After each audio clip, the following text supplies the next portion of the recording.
Nagluto nga kami ng masarap na iniruban at ube halaya ngayong undas.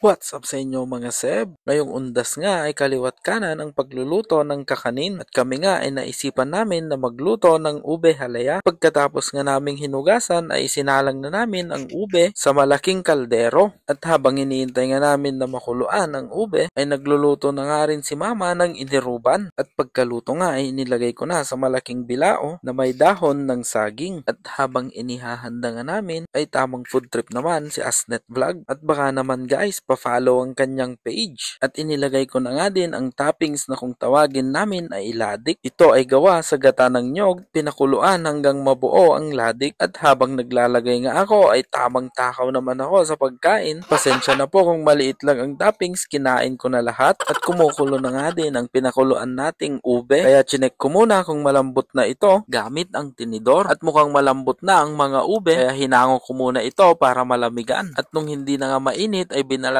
na namin ito. Pagkatapos ng mabalatan ay ginadgad na rin namin ito at syempre naghugas daw siya ng kamay bago niya ito ginadgad. Katapos nga naming maihanda lahat ng ingredients ay wala pa pala kaming nyog kaya agad kaming pumunta sa bukid para kumuha ng nyog at pagkakuha nga namin ay pumunta na kami agad sa palengke at dito nga sa palengke ay 30 pesos ang nyog nila at pagkabigay nga namin kay kuya ay binalatan niya na ito at isinalang na agad sa kanilang gadgaran bago nila ito pigain. Matatagpuan lamang sila dito sa Bayombong Public Market. Pagka-uwi nga namin ay sinalang agad ni mama at isinabay na din ang asukal at sa kanya ito hinalo bago niya nilagay ang mga ube. At paalala lang mga seb, huwag masyadong malakas ang apoy para hindi masunog ang ube at halu-haluin lang ito mga seb hanggang maghalo ang gata at ang ube. At dito nga sa gilid ay binuksan ko na rin ang mga condense na ihahalo sa ube at wala kaming con opener mga seb kaya kutsilyo na ang aking ginamit at ibinuhos na nga rin namin ito sa aming niluluto at tamang halo pa rin para hindi ito masunog. Maghalo-halo ang mga ingredients na ating nilagay at napansin nga namin na hindi ito kasya sa maliit na palayok kaya inilipat namin sa mas malaki na mas madaling haluin. At kung magluluto nga kayo ng halaya, samahan lang ng konting pasensya kasi nga mahirap itong lutuin. Talagang mapapagod ka sa paghahalo nito. Kailangan ay kontrolado din ang apoy para hindi ito masunog. Makalipas nga ng ilang minuto ay nag-iba na ang itsura ng aming ube halaya. Mukhang masarap na itong kainin pero kailangan pa itong halu-haluin hanggang sa maluto. Kaya nagpasab muna ako kay mama para makapagpahinga ako saglit. Itutuloy na naman ang paghahalo. At kung umabot ka nga sa part ng video na ito, baka naman mga seb, pa-follow, pa-share ang video na ito at pa-comment na din kung taga saan ka para alam ko kung saan na umabot ang aking video. At i-comment mo na din kung ano ang inyong niluto ngayong undas. At nung malapit nang maluto, idali-dali ng akong kumuha ng dahon ng saging. Dito nga inilagay ko na sa bilao at kita nyo naman guys, nakakatakam ang ube halaya. Dito ko na tatapusin ang video na ito. Maraming salamat sa inyong panonood hanggang sa muli. God bless!